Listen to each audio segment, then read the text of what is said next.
বাংলাদেশের অভ্যন্তরে ভারতীয় সব টিভি চ্যানেলের সম্প্রচার বন্ধ চেয়ে হাইকোর্টে রিট দায়ের করা হয়েছে। সোমবার সুপ্রিম কোর্টের আইনজীবী সৈয়দা শাহিন আরা লাইলি এ রিট দায়ের করেন। বিষয়টি গণমাধ্যমকে নিশ্চিত করেছেন রিটকারীর আইনজীবী এখলাস উদ্দিন ভূঁইয়া। হাইকোর্টের একটি ডিভিশন বেঞ্চে চলতি সপ্তাহে রিট আবেদনটির উপর শুনানি হতে পারে। রিটে কেবল টেলিভিশন নেটওয়ার্ক পরিচালনা আইন 2006-এর 19 ধারা মোতাবেক ভারতীয় সব টিভি চ্যানেলের সম্প্রচার নিষিদ্ধ করতে বলা হয়েছে। একই সঙ্গে বাংলাদেশে ভারতীয় টিভি চ্যানেলের সম্প্রচার বন্ধে কেন নির্দেশনা দেওয়া হবে না তা জানতে চেয়ে রুল জারির আর্জি জানানো হয়েছে। তথ্য সচিব, স্বরাষ্ট্র সচিব, বাংলাদেশ টেলিকমিউনিকেশন রেগুলেটরি কমিশন সহ সংশ্লিষ্টদের রিটে বিবাদী করা হয়েছে। আইনজীবী এখলাস উদ্দিন ভূঁইয়া বলেন, ভারতীয় চ্যানেল স্টার জলসা, স্টার প্লাস, জি বাংলা, রিপাবলিক বাংলা সহ সব টিভি চ্যানেলের সম্প্রচার বন্ধ চাওয়া হয়েছে।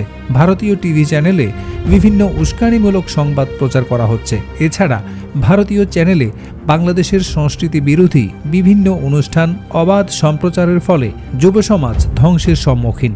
তারা কোনো আইন মানছে না। এসব কারণে ভারতীয় সব চ্যানেলের সম্প্রচার বন্ধ চাওয়া হয়েছে।